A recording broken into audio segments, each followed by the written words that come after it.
Ito yung mga ilang ebidensyang nahuli. Case na yan. Ayan, dito.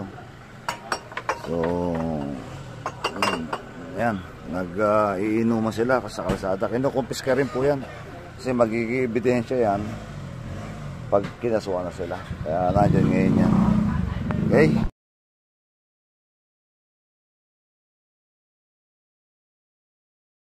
Tuloy tayo. Second part ng Oplan Sita. Of course, kailangan natin to. Sige na bumalik. Oo, on the record ulit tayo. Alright, tignan natin yung mga nahuli. Yung dati pa rin, sila pa rin ang magkakasama. Nandito yung mga kasama natin mga tanod. So medyo titignan natin yung mga ibang mga nahuli. Medyo syempre led by our deputy Sir Murada, kasama na rin dito. Tapos ito, led by deputy ng ating PCP Sir Murada. Tapos siya may pupuntahan, medyo may problema. May problema yata pupuntahan itong mga ito. May problema. So, alaman natin kung sino ngayon. Marlusun tayo? Oo. Kami naman.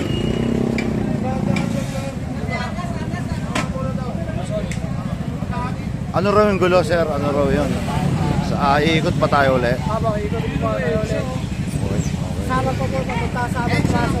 Wow. Marami. Led by Chairman, doon ay mata.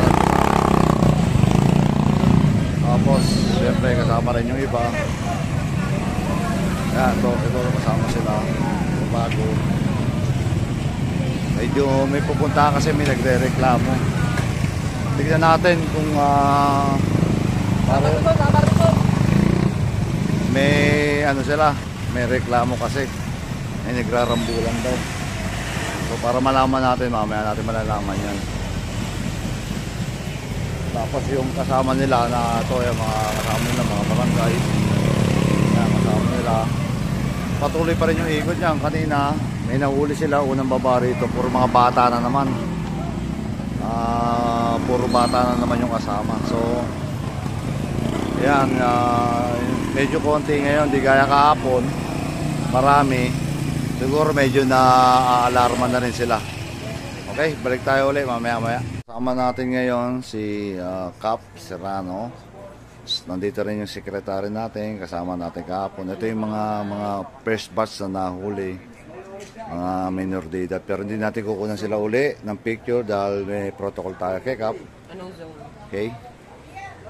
Yan, tignan lang natin. Tapos, ayan.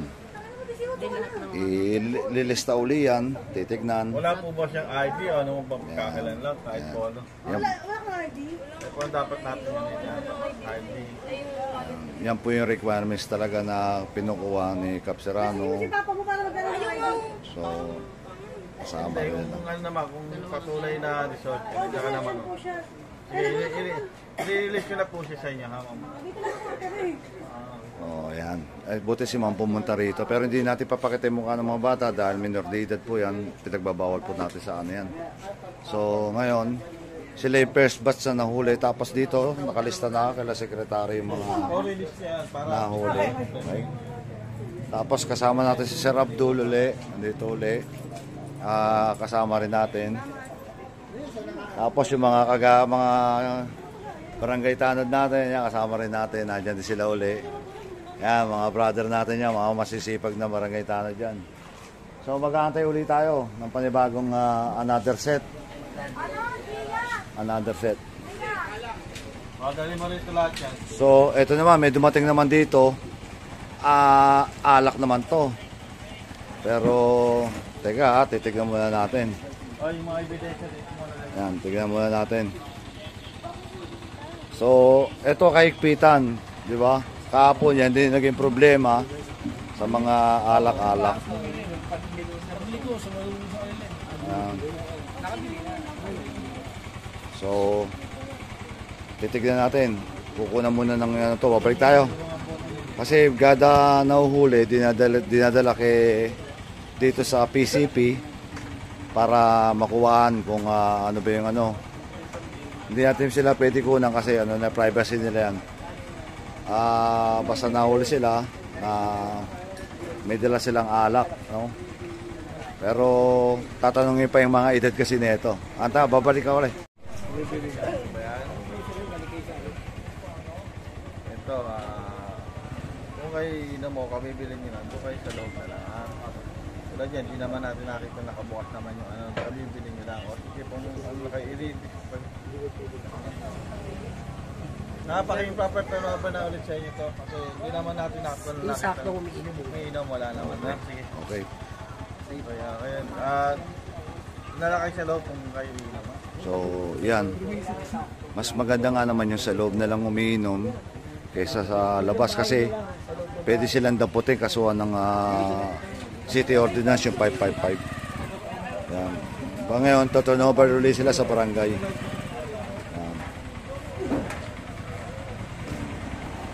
To-turnover, di ko pinakita mukha nyo to-turnover ulit sila sa barangay para ano, kahit pa paano. Okay, yan at least na pinapaliwanag ni Cap Serrano sa inyo kung ano yung ruling. Umiinom sila. Hindi naman sila nahuli sa aktong umiinom na bukas, gano'n sa kalsada, bumibili lang. So, talaga naman, tama naman, may katiwiran yun. Natin i-release sila kasi wala naman sila nagawang paglabag sa City Ordinance. City Ordinance. Sila yung bumili. Kasi bumili nga lang naman sila, okay. Yan, at least alam pinaliwanag sa kabarangay, kung gano'n man ang ano, wala sa loob ng bahay, okay lang. wag lang sa labas na, Cap. Oo. Yan, at least napaliwanag sa atin ni Cap. So, 55-55, drinking in public place. drinking in public, mabigat na kasi yun dahil yan po ay City Ordinance po yan. Okay, nandito na rin si Sir Abdul, dumating na rin. So, antayin natin yung second batch. Balik tayo ulit. Yung second batch na nahuli, tignan natin kung gaano karami itong mga to.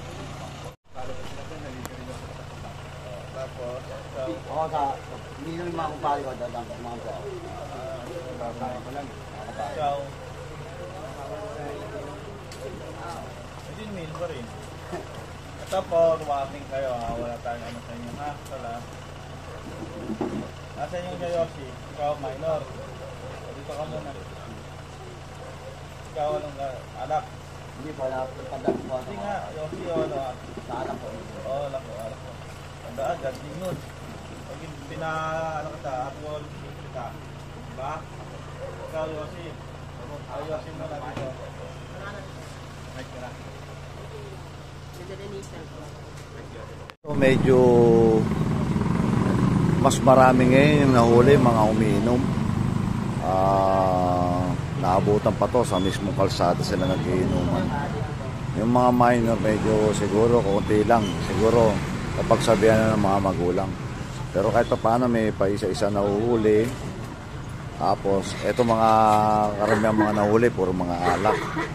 So gaya ng City Ordinance to, titignan natin kung ilang beses sila nahuli para malaman. So ito, nagpunta dati nga ng iba. Ito na yung pinaka second batch na huli. Malalaman natin kung meron na naman, may dumating na medyo minor naman din to, pero ilan lang, di kaya kahapon. Ubod ang dami ang minor kahapon. Pero sana araw-araw na natin sinasabi to. Sana magsilbing aral na rin to sa mga magulang. Naku, ingatan niyo po mga anak niyo. Totoo po yung sinabi ni Kapitan kahapon. Pag ilang beses na po kayo nahuli, kayo po mga magulang sasagot. Kayo po ang mananagot sa batas po. May nasa batas po natin yan. Kaya pinaliwanag naman po sa inyo. So, tignan natin yung mga ibang nahuli. Yung mga nakainom, pero medyo marami-rami kasi to para malaman natin kung saan sila nahuli. So, dumating na si si deputy natin, si Sir Morada. So, galing sila sa ikot. Medyo mas maraming inom kaysa sa mga bata. Ito, pakinggan natin yung pakinggan natin yung sasabihin.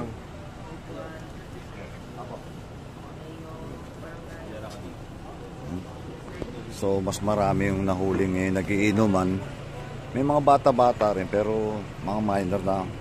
tag-ilan, di gaya kahapon, tag-saan. Ito, puro inom naman nahuli ngayon. Siyempre, led ngayon ang ating deputy, si Sir Morada. Para siya. So yung iba naman, na-release ka agad dahil may mga magulang or relatives na kasama.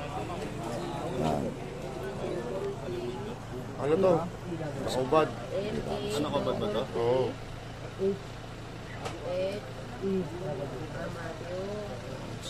Ano yung tatlo? Saan mo namin? So, nakikipapapasin nyo. Paraming nauhuli. So, hindi natin alam kasi puro violation to. Alak, may mga nakahubad, umiinom. Tapos, madami. Sobrang dami. Sige natin. Si Capsirano naman, siyempre, kukuha ang picture dahil kasi may time to eh. Pag nag 2 times ka no, talagang wala na silang magagawa. Ganun pa rin ginagawa nila. Tayo natin kung sa next natin kung may third batch pa to, kung may mapapasama pa na mga mahuhuli para makita po. Okay, meron yata. Ito yata yung third batch. Meron yata kasama. Kasama natin yung mga barangay, sila EXO. Tignan natin kung merong third batch pa to. Kasi medyo mahaba-haba na rin to. Siyempre, tiyagaan din, mga barangay. Kaya pala, ang usapan kasi dito, ang bawat barangay magpa-participation, kundi man tanod o kagawad. Para, tapos papasok sila sa mga kalsada. So, ito yung tinatawag na task force. Yung Oplan na sita ito, lahat na to. Mga walang lisensya, mga bata, umiinom nagiinuman sa kalsada. Ayan. Ito na yun, tinatawag na task force. Ito sa barangay namin kasi may tinatawag tayong ganito. Pero maganda to. At least kahit pa paano, hindi tayo kakaba-kaba na talagang umaalala yung mga kapulisan natin sa bawat kalsada. Nag-iikot, saan sila nakakarating, pinapaalala rin sa kanila yung nalabag nilang violation. Yung nakagandahan dito sa atin na pinapaliwanag nila ko yan, yung violation, kaya sila nahuli. Ngayon, tignan natin mamaya uli kung mayroon pang batch na susunod, kung ilan pa yung mga nahuli. So, ang update natin ngayon, medyo mas marami yung mga umiinom kaysa sa mga minor de edad. So, balik tayo ulit. Tingin ulit tayo ng ibang kaganapan. Ano sila, kaya sila inuli, di ba? Pero ganun pa man, salamat sa inyo, ha? Sana magtuloy-tuloy lang tayo. Palakpakan yung mga sarili nyo. Okay na po, sir. Oo. Thank you, thank you. So, sa muli. Nagpasalamat. Picture dito. So, nagpasalamat na si Deputy Chief natin, Sir Morada, sa mga tanod, kagawad, at sumama sa kanila. Mga ano? So, ayan. Mga kasama na sila. Yan po yung mga task force na ngayong araw na ito. Sama kayo mga pulis. Task force ngayon po yan. Yan. Yan yung mga bagong natin. Yan. Yan. Yan yung bagong natin. Task force. Led by siyempre Deputy Morada. Congratulations sa inyo. God bless, God bless sa inyo. God bless, God bless. Thank you, thank you, thank you. God bless, God bless sa inyo. God bless. Ito si Kagawad, oh. Oo, gagawa. Tabago din si Kagawad. Ingat, ingat kayo. Salamat mga...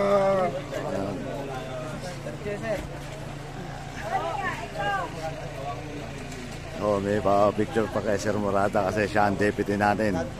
Number 1 talaga yan. Solid. Yan, solid yan. Nakakita nyo. Tinaig pa ako ni Sir Morada. Vlogger ako. Siya, tama, dami nagpapakuha. Okay? Yan. Kasi si Sir Morada, magaling makisama sa mga barangay Kagawad, Tanod dyan. Kaya the best yan. Yan, okay, nag-out na yung iba. So, yung ibang nahuli nandito pa rin, under investigation pa rin. Yan, kasama rin natin si Sir Agustin. Yan, kasama natin. Yan, isa sa mga masipag din na sumama sa task force. At siyempre, ito ulit ang napakabait nating sikap Serrano. Kasama rin namin ulit yan. Alright. At si Secretary, thank you very much. Alright, thank you very much. Tapos si Sir Abdul, nandyan din. Okay? Tapos yung iba pa, marami pa yan. Kaya yan, kagandahan yan. Kagandahan yan. Yan. Yan, kasama natin yung ibang mga barangay Tanod. Yan, kasama natin.